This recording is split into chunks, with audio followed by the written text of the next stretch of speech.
All right, so it's Todd Atkins, and I'm here with Miguel Iturrate. I talked about Live to Fight Design before, but Miguel, he's been around the sport as long as me, or basically maybe longer. We've both kind of been around from the beginning, but he was definitely kind of in the beast, the belly of the beast, more more so than me for sure.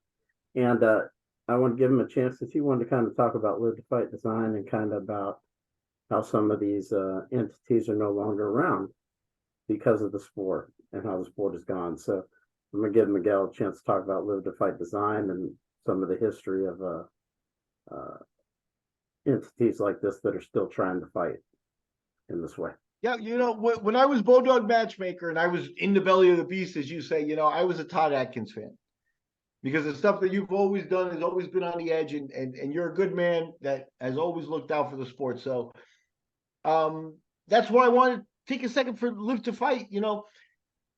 Live to Fight is the type of company that Dana killed. It's a homegrown, it's a guy that just does good work and puts it out there. And if you can support him, you really should, because he's precisely a guy who can't, his banners may not be able to hang on the UFC because he hasn't been able to pay them $100,000 to get his stuff out there. That's the corporate stuff that we're talking about now with the UFC, that, they've made everything at that level where it's all about money for them. And Live to Fight is a dude that does good work, makes you a great banner, and doesn't have $100,000 to get on the UFC and stuff, and deserves support. So any fighter out there, anybody out there, owner of a gym or anything like that listens to us, God bless you and thank you very much for your support. And extend that to Live to Fight, because he's one of us. Those guys are one of us.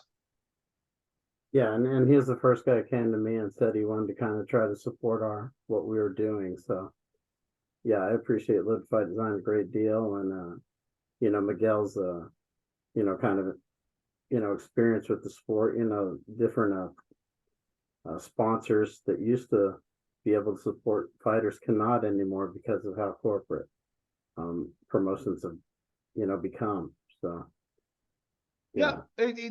it's the lawyers have taken over, and you just can't do a handshake deal anymore. And that's the nature of MMA now. 80-page contracts and that sort of stuff. And Live to Fight is just a guy that, like I said, is one of us. He'll make you a nice banner. You could promote your things and you could promote your career as a fighter. Put it up, behind the ring and stuff, as long as you're not in the UFC. And but I when he joined you, I got warm feelings. It's just grassroots stuff going on, and that's what deserves the support, not Dana. Yeah, I agree. I mean, that's what really kind of kept the sport going in the dark times before the UFC was really making money. It was these grassroots entities that kind of stuck by the sport when no one else did. And I'll leave you with this: what if, those famous what ifs? It's like, what if Dana had nurtured those responses, those relationships, instead of shitting on them?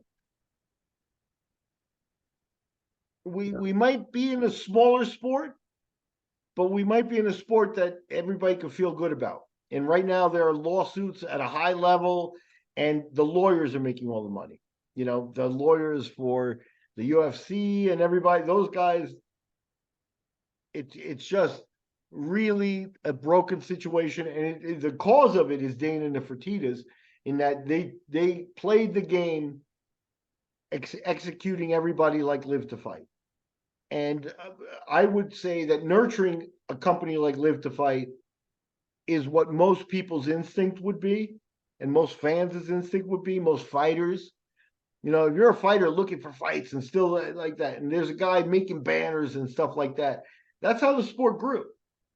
And they've done everything they can to kill that, and it is wrong. So supporting Live to Fight is kind of a good way to say, look, this incorporating of everything is something I'm against. It's just not cool.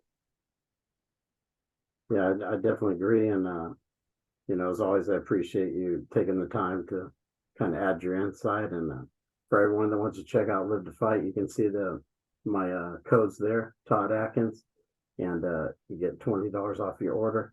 They make fight banners and gym banners, and all you have to do is go to Instagram, Live to Fight Design, and you can contact them there, and they'll get your stuff done for you.